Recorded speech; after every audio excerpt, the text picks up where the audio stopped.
Now, Dr. Quinn, what will have to happen before COVID-19 is no longer considered a major health threat?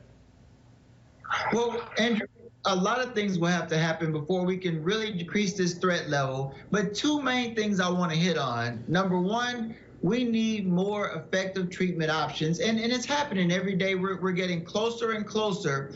But in addition to that, we need an effective vaccine so more people, really the majority of people in the world, can develop some level of immunity. Now, there are three things that can happen in order for this to occur. Number one, we need that vaccine, and every day we're getting closer and closer. Number two, individuals can get the infection and recover, hopefully, and then they'll develop antibodies. And then the third way we can get the immunity is through convalescent antibody therapy. But in the meantime, we just have to continue to stay safe, but know that we're on our way. Oh, I hope so. It seems to be taking so long. Is there any way to speed up this process? Well, here's the deal.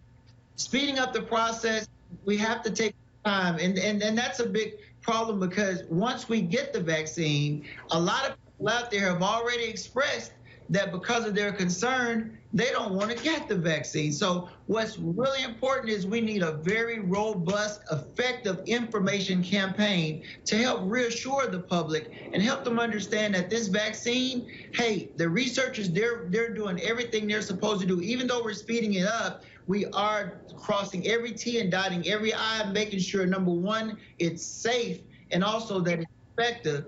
But also, as far as following the guidelines of our healthcare officials as far as wearing the mask, social distancing, hygiene, and all the other recommendations, that's so important in the event that if someone, while we're getting the vaccine and getting these effective treatments, we can cut down on the infection rate and keep more people safe.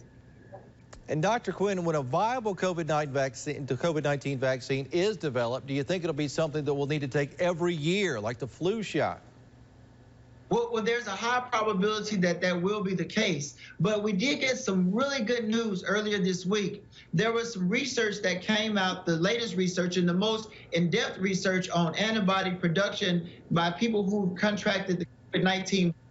And these individuals, they showed that we do develop the antibodies and they're long lasting. And this was very encouraging for the vaccine manufacturers because once we get this vaccine, we feel more confident that it will work and last up to a year, but we will probably have to get that yearly vaccination just like the flu. But the good news is on the way.